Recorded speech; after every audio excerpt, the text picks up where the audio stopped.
Oof, guys, things are looking rough for SoFi right now after we got a short report from Muddy Waters, right? Muddy Waters Research, which I'll be honest, I haven't heard of them till today. I gotta be honest. But that short report on X, this page has 250,000 followers, so a pretty big page. And I think the short report has 800,000 views or impressions right now. So yeah, this is traveling the interwebs, if you will. And SoFi, the second this came out, no joke, it was like an algorithm response here. The stock went from 1770 all the way down to $16.50. And well, it's since recovered, but that was a 7% drop initially. And by the way, Muddy Waters, of course, they're short the stock. Oh yeah, they're short the stock right after they, well, I guess they were short the stock. You have to be legally, and then you publish the article stating, or the report stating you're short the stock. You can't be like, oh, I'm not short the stock, all while being short the stock, and then you publish the short report. So of course, this company, they're short, and they published this report, and I'm sure they covered by now.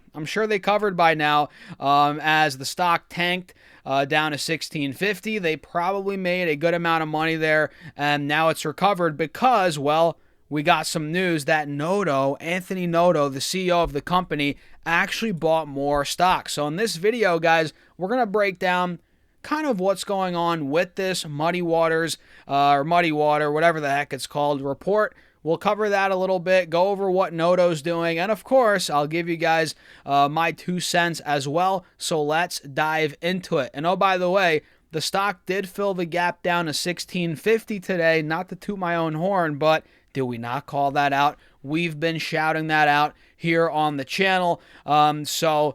Yeah, the bears, technically speaking, are still 100% in charge. There's no denying that. And we're not going to break down the charts too much in this video because, well, we have to go over this Muddy Waters research report, and that's why you guys clicked on the video, right? So you can see right here, and they make some pretty interesting claims, bringing back, Enron into the equation here, saying that SoFi kind of reminds them of Enron-esque, their balance sheet structures, their off-balance sheet structures. We can see right here, we might as well just dive right into it. You guys can see MW is short SoFi. This is the first post, and now you guys can see it's at 760,000 views or impressions as I'm making this video, and this was published at 2:01 p.m. East Coast time, which, going back to SoFi stock, let me show you guys this. You want to know exactly when the stock ended up tanking, guys? Guess. Take a wild guess. Right at 2 p.m. East Coast time. Literally, that's when that candle, dropped like that. We had 3 nasty red candles in a row. So we got that news at 2 p.m. And again, the stock reacted like that. Boom. So we can see right here, they said, we believe SoFi is a financial engineering treadmill, not a healthy origination business. GE Capital style marks, Enron-esque off-balance sheet structures, and relentless dilution, which you guys know they recently diluted shareholders back in, when was that? A couple months ago. The stock was at $32 a share. Now it's down 50% from that $1.5 billion public offering. So, they are diluting, but comparing them to Enron-esque off-balance sheet structures, GE Capital style marks, I don't know, man. What do you guys think about that? And this is the actual short report right here. You guys can see the title of it. It says, SoFi, a financial engineering treadmill, leaving management fat and shareholders the biggest loser, right? So in other words, it's like, yeah, they keep diluting, right? They're over-reporting their EBITDA. They're claiming here, Muddy Waters is, you guys can see actually, if I bring my big old head down here a little bit and zoom in right here, they're saying, or SoFi is saying, their reported EBITDA is $1.05 billion, but of course, Muddy Waters' adjusted EBITDA is only $103 million, so 90% lower than what, SoFi is claiming or putting as their EBITDA. So Muddy Waters is claiming it's a lot lower than, they're saying at $103 million. And look, this thing is long. We're not going to go through all this stuff. I mean, of course, I read through as much as I could. This came out a couple hours ago. I've been diving into it over the last couple hours, but this is a 30-page short report. It is absolutely insanely in depth on, what they think is going on here. So if we just look at the first couple of paragraphs here very quickly so we can kind of get an idea of what they're talking about. So SoFi is a financial engineering treadmill, they claim, not a healthy, growing origination business. SoFi shareholders are increasingly diluted so management can hit bonus targets through GE Capital-style loan marks and Enron-esque off-balance sheet structures that disguise borrowings as revenue, right?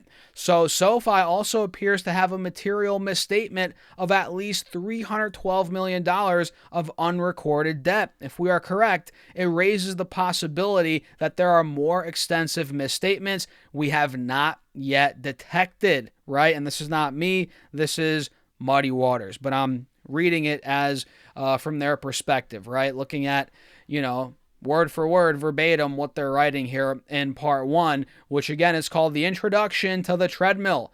We can see they calculated SoFi's personal loan charge-off rate as really being approximately, get this, 6.1% versus the 2.89% that they actually report. So that's a big misrepresentation that they're alleging here, right? And SoFi manipulates the rate by disposing of loans days before the charge-off threshold and by seemingly parking defaulted loans off balance sheet. And the understated charge-off rate feeds directly into SoFi's fair value model, producing, in our view, Muddy Waters' view, $259 billion or million dollars, in unwarranted 2025 FV gains on personal loans, about 25% of reported adjusted EBITDA. And if you guys look here, SoFi's student loan business appears to exist primarily, they claim, to generate fair value gains for management bonuses, not for strategic or economic reasons. So, in other words, they're like, hey, this is only there, it's only operating to fatten up Noto and his buddies' pockets. What do you guys think about that? And by the way, I don't necessarily agree with all this stuff. Don't get me wrong. And look, I am pissed about the dilution. I got to be honest. I've said that before time and time again. As a shareholder, it's annoying. The stock was ripping past 30. Boom, share dilution down 50%. And yeah, the market in general has been rough. But I guarantee you, if we didn't get that dilution, would be a lot higher. So yes, I am angry about the dilution. Not anymore, I guess. I'm over it now. But, at the time, I was like, what the heck? What's going on here? But, the Enron claims, the GE claims, it's like, I don't know, man. So in 2025, for student loans, SoFi used a discount rate of 3.89%, which was 27 basis points below the 10-year U.S. Treasury yield. This produced $247 million of paper gains, and discounting at roughly 7% inside the comparable Treasury implies a negative risk premium on consumer credit, which, guys, the student loan business requires equity issuances to bridge the timing gap between the upfront profits SoFi recognizes on origination and when the cash flows actually arrive. And the more aggressively SoFi pursues fair value gains through student loans, the more equity it needs to raise. So if you look deeper here, SoFi secured loan business, seemingly unbeknownst to the market, is a seller finance whole loan sales program. SoFi lends approximately 80% of UPB at roughly 5% to buyers that use the borrowed funds to purchase SoFi's whole personal loans, which yield approximately 13%. And these subsidized sales serve two purposes. They generate nominal sale prices that SoFi cites as market validation of its fair value marks, and they added $96 million in gains on sales to 2025 EBITDA, or about 9.1%, inflated by a servicing rights asset of 6.2%, which is roughly 9 times the market value. And it is nuclear, or not nuclear, I'm always thinking nuclear, guys. It is unclear whether SoFi's auditor, Deloitte, is aware that SoFi finances these sales. We believe that these seller finance sales fail all 3 criteria for sale recognition under ASC 860. Then they go through a bunch of this technical jargon, which we're not going to get too deep into. Again, check out the actual short report down below. Throw it into Chat GPT, tell you to summarize it, read the whole thing for yourselves. I don't care what you guys do, but this is important stuff to look deep into, because at the end of the day, right, the market is, well, the stock market is a market of buyers and sellers. There's always 2 sides to a trade. If you're going long, somebody's going short, right? If you're buying, somebody's selling. So you have to realize, if you're an investor, if you're bullish on a stock, for example, in this case SoFi, which I am, you have to look at the short reports with an open mind and welcome opposing ideas, because it then either validates or invalidates your idea. You know, it makes you look at what you're investing in more critically. If you have somebody writing a 30-page report picking apart your stock, your investment, going over why, they're essentially defrauding investors and instating or overflating their EBITDA, doing this, that, it's important to look at this stuff. Even though I think it's a bunch of BS, most of it, you still should look at it. They go into off-balance sheet parking. They go into the charge-off rate on total loans serviced by SoFi. They go over the pre-charge off delinquent loan sales, right? And they calculated again, SoFi's actual personal loan charge-off rate is 6.1%. So you got to look deeper into all this stuff, guys. And it brought the stock down. But what happens and by the way, again, the stock recovered. But what happens over the coming days will really show you, okay, whether or not investors buy this short report.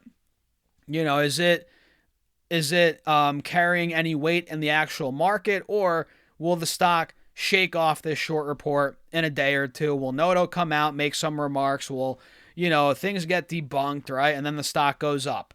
I mean, that's probably what's going to happen. And if I had to guess right now, what's his name, or what's their name? Muddy Waters. Again, I haven't heard of these people till today. If I had to guess, they're probably out of their short. They closed their position. And oh, by the way, like I said, Anthony Noto bought more shares of SoFi. You can see right here this SEC filing. Today, the 17th, he bought 28,900 shares of SoFi at $17.31, which is how much is that? 28,000 or 30,000 times $17 roughly. Geez, guys, my math sucks. So what, like $600,000 worth, or $500K, whatever that is, right?